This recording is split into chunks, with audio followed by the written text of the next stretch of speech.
Showbiz की दुनिया से आपको बताएं कि पाकिस्तान की अदाकारा, मॉडल और टीवी मेज़बान मतीरा ने नोबल इनाम याफ्ता मलाला यूसुफजई को मुनाफिक करार दे दिया। समाजी राब्ते की वेबसाइट इंस्टाग्राम स्टोरी पर मलाला यूसुफजई पर तनकीद करते हुए मतीरा ने लिखा कि मलाला मुनाफिक है, वो तब पाकिस्तान के बारे में बात करती है जब पाकिस्तान में नहीं रहती। मतीरा ने मजीद लिखा कि जब आधा पाकिस्तान सैलाब से डूब रहा था तो मलाला यूसुफजई को पाकिस्तान आने की तौफीक तक न हुई। अक़वाम मुत्तहिदा के इदारा बराए पनाहगज़ीन UNHCR की नुमाइंदा खुसूसी और हॉलीवुड अदाकारा एंजेलिना जोली ने गुज़श्ता रोज़ national flood response coordination centre का दौरा किया। एंजेलिना जोली ने कहा कि मैंने ऐसी तबाही अपनी ज़िंदगी में कहीं नहीं देखी। मुतासरीन को खुराक, शेल्टर, तिब्बी सहूलियात की हंगामी ज़रूरत है। पहले जब भी आई पाकिस्तानी अवाम को अफ़गान अवाम की मेहमान नवाजी करते पाया।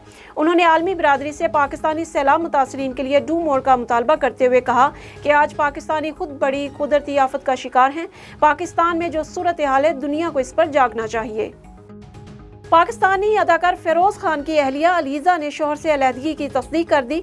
सोशल मीडिया पर बयान जारी करते हुए अलीज़ा ने लिखा कि हमारी 4 साल की शादी उलझनों का शिकार रही।